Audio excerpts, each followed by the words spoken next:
گیدڑ کی مکاری۔ کسی جنگل میں ایک بڑے ڈیل ڈول کا ہاتھی رہتا تھا۔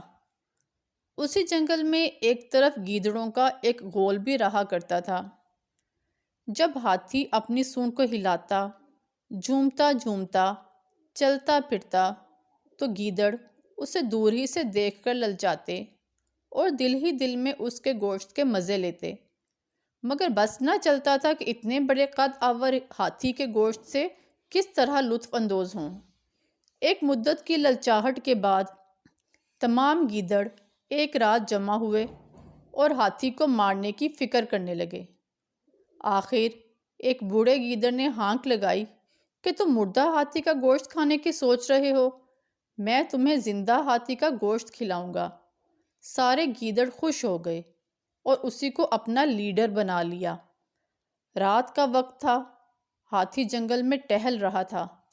وہی گیدڑ اس کے قریب آیا اور بڑے ادب سے سلام کر کے بولا، حضور، ہم سب گیدڑوں نے فیصلہ کیا ہے کہ آپ کو اپنا بادشاہ بنا لیں اور آپ کی حکومت میں امن چین کی زندگی بسر کریں۔ ہاتھی نے گیدڑ کی بات سنی اور خوش ہو کر بولا، ہاں ہاں، مجھے منظور ہے، چلو سب گیدڑوں کی منظوری لے لیں۔ غرض ہاتھی گیدڑ کے ساتھ چل پڑا۔ گیدڑ اسے ایک ایسی جگہ لے گیا جہاں دلدل تھی۔ گیدڑ ہلکا پھلکا جانور چھلانگیں لگاتا ہوا دلدل پر چلنے لگا۔ ہاتھی بادشاہی کے نشے میں دلدل میں اترا اور دھنسنے لگا۔ آخر گھٹنوں تک دلدل میں پھنس گیا۔ اب نہ آگے چلنے کا ارادہ تھا، نہ پیچھے ہٹنے کی طاقت۔ ہاتھی گیدڑ سے چنگھاڑ کر بولا، اب کیا کروں؟ گیدڑ نے کہا، آپ بھاری بھرکم ہیں، میں اکیلا تو آپ کو نہیں نکال سکتا، حکم ہو تو اپنی قوم کو بلا لوں؟